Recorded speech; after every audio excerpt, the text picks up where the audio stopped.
The post office, he probably didn't want to destroy it permanently. He just wants to mess it up right now, so that the votes do not the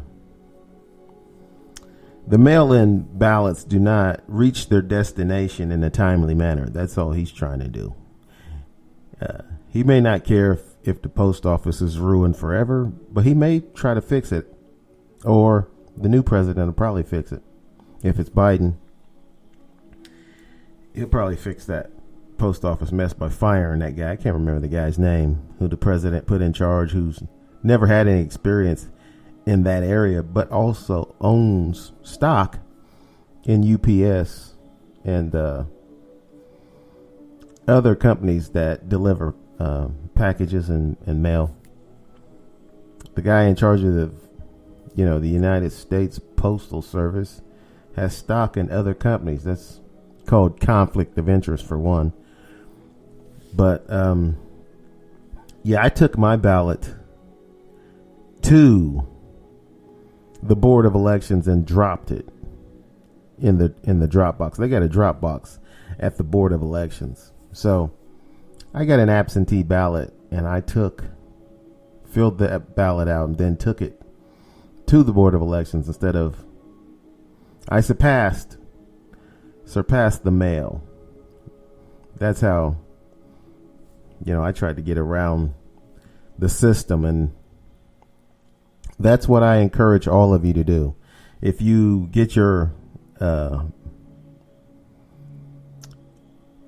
mail-in ballot, fill it out, and then instead of mailing it, take it to the Board of Elections and drop it in the box. Or if you go during the day when the place is open.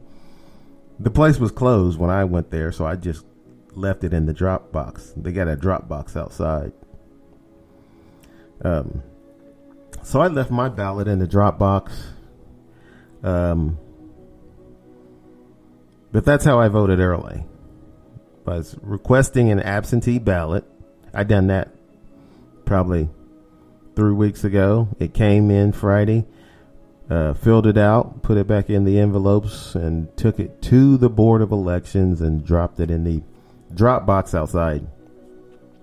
But there is early voting going on. Millions of people all over the country in a lot of different states they voted early, as in they've gone to the Board of Elections or other places that they've designated in different towns.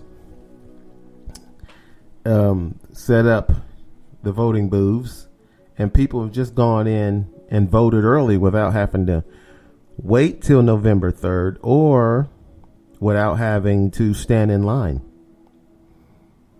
So the early voting has been going on for weeks now. So those of you who are concerned about standing in long lines on November 3rd, or you live in some city where some white supremacists, you feel like they might intimidate you, try to keep you from voting, you can vote early. You don't have to wait till November 3rd to vote early. The way I voted early was just one way of doing it. You could just go and vote early and go into the Board of Elections and then just fill out a ballot. You don't have to wait till November 3rd, or you don't have to get an absentee ballot. Or if you get a mail-in ballot, which is about the same thing, them sending you a ballot in the mail, you send it back.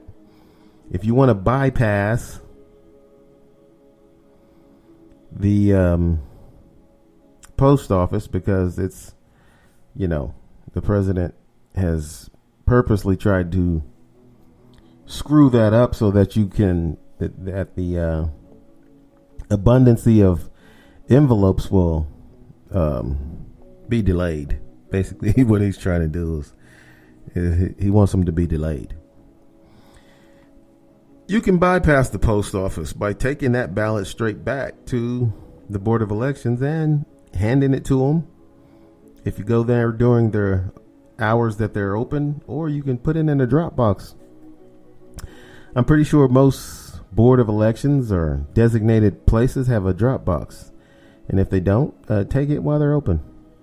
You know, try to get it to them during the day. And your vote will be heard then. We're going to go to another break. Short break, 60 seconds. Hold on. We'll be right back right after this. You're listening to a man who's almost intelligent. Very close. Welcome back to Probably Offensive. One hell of a show. Yeah. Thank you, young lady. All right. Now that I've said all that about the politics, we'll get back to some of that here in a minute. But I want to move on to some other topics, and that is sports. Let's talk about sports a little bit. I've been wanting to talk a little bit about sports. The Lakers, the Los Angeles Lakers, they look like they're about to win the championship.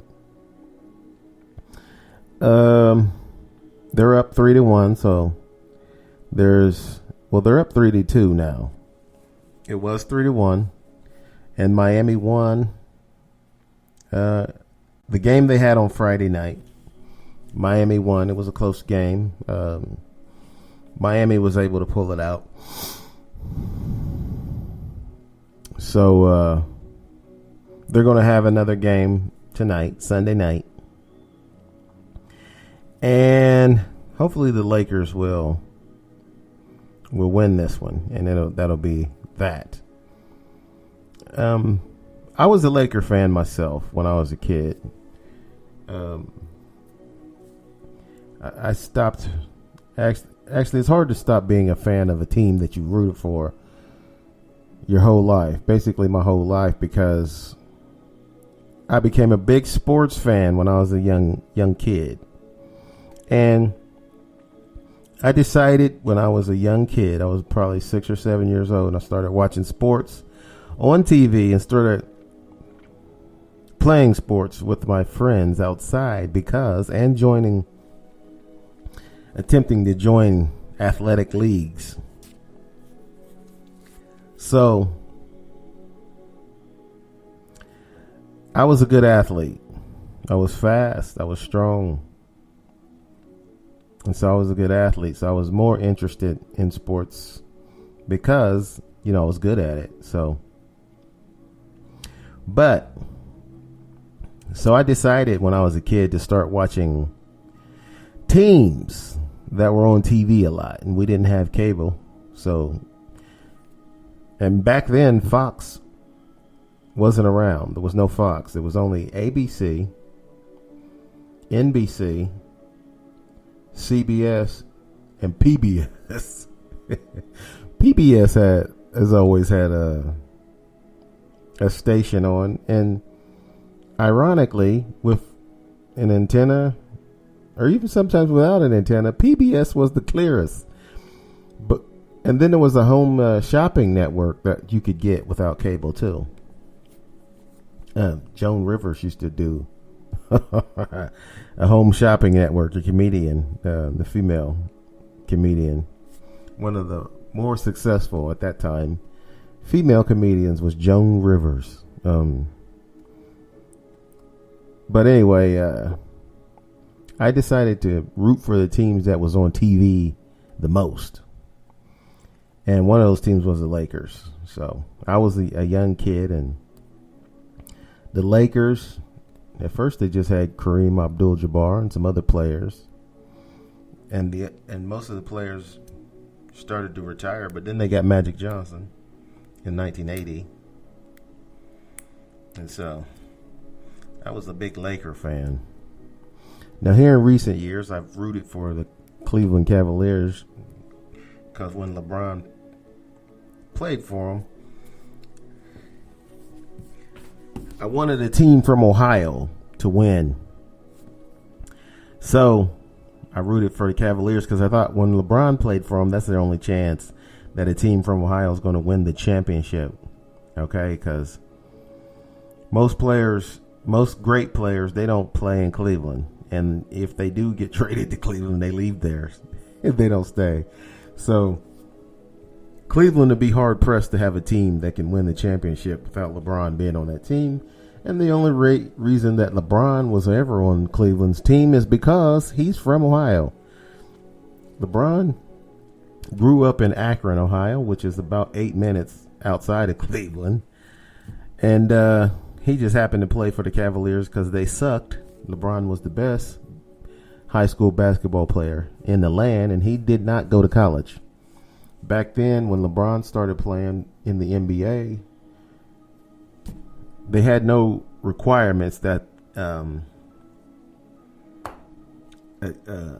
player had to be out of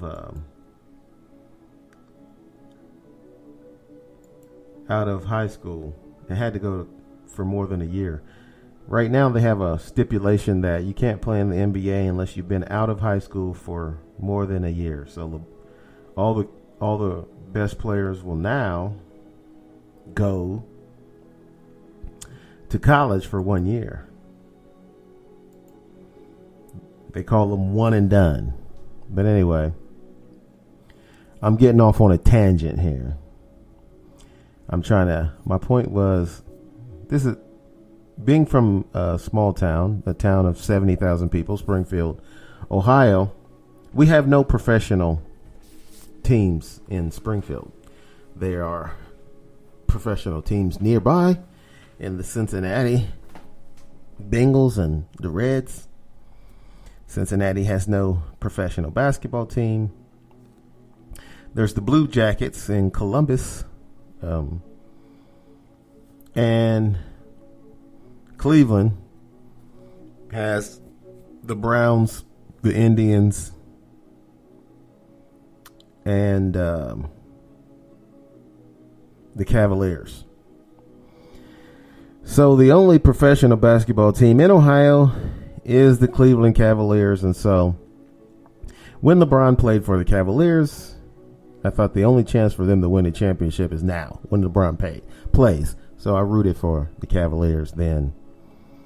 I'd still like to see the Cavaliers win, but in the last 20 years, it seems that they've only had a winning team when LeBron played for them. He played for them twice. He left the Cavaliers, went to Miami, and played there for 4 years, and then he came back and played for 4 years, which the Cavaliers actually went to the championship 4 years in a row while LeBron played for them. They won it once. They won the championship in their history one time, and that was against a team that was supposed to be unbeatable in the Warriors, Golden State Warriors. So when I was a kid, I rooted for the Lakers, the Cowboys, and whichever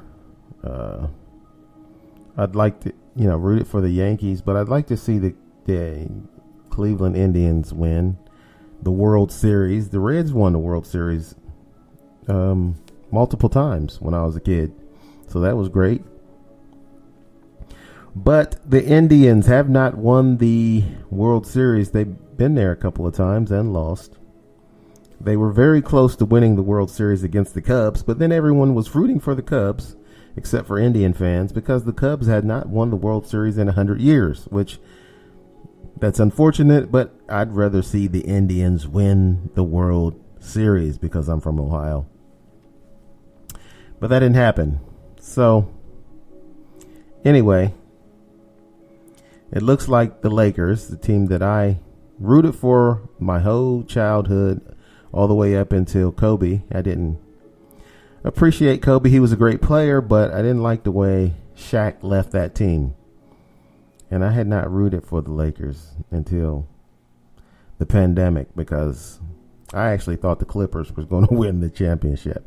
I actually thought the Clippers, Los Angeles Clippers, would win the championship, and apparently I was wrong.